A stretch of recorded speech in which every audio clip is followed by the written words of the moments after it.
So to help us better understand Facebook's potential as a platform, Infancy Gabbay, CEO of Social Labs, we've talked about this issue of what is Facebook going to be?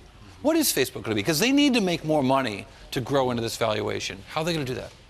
Yeah, I think they have some huge opportunities, both in the short term and in the long term. I think in the short term, I think people are underestimating how much revenue they can actually drive on Facebook.com itself as a site. Well, why? Because the business has been around for a while, and I did a thing, I don't know if you saw it at the beginning of the show, that showed that the revenue per user growth is decelerating almost alarmingly. I mean, it's gone from 33% year over year to 2%, and with a pretty steady decline. What makes you think they can turn it back on again? Yeah. So, I work with major advertisers, major online retailers every day at Social Labs, and what we see is that these companies really haven't even begun to advertise on Facebook. I'm actually shocked by how little money they're spending today on Facebook, and I think they all have plans to spend more.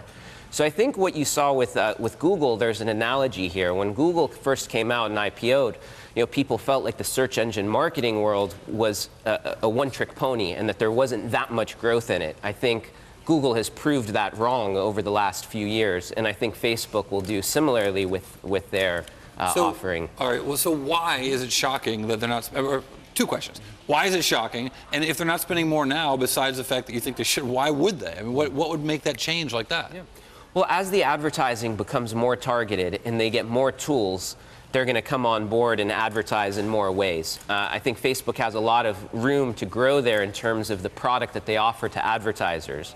So I think, like I said, I think it's very in its infancy in terms of people coming on board and advertising. So the same advertisers spending more is their short-term solution? And new advertisers that aren't currently advertising coming on board. I'm actually, quite frankly, the fact that they're generating $4 billion in revenue right now is impressive. It's a big number. Given how little we've seen people actually coming on board. All right, so long term. Yeah, long term. I'm really interested by how much data they're compiling. I mean, maybe petabytes of data on users and who those users, individual, who I am, what I do across the web. If I log on to drugstore.com, I click using my Facebook credentials. Facebook is now sort of following the things that I do there, giving some of that information back to drugstore, but they're also compiling who I am across the internet. Yeah. Is that the business they turn on long term?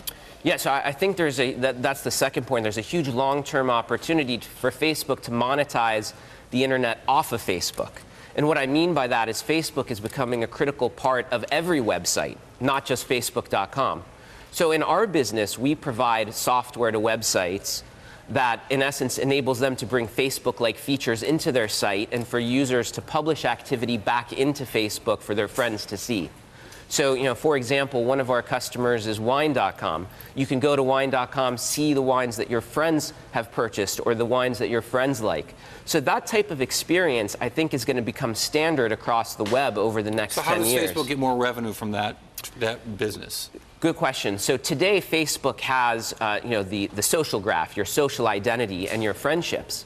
By integrating into these other websites, they're now gaining data on your interests, on what you like, what you're shopping for, what you're consuming online. So in essence, they're marrying the perfect storm of behavioral data, if you will, what people are doing on the web, with that social identity data. And that can be then used to drive better targeted advertising. It can also be used for those websites to run advertising against their own content.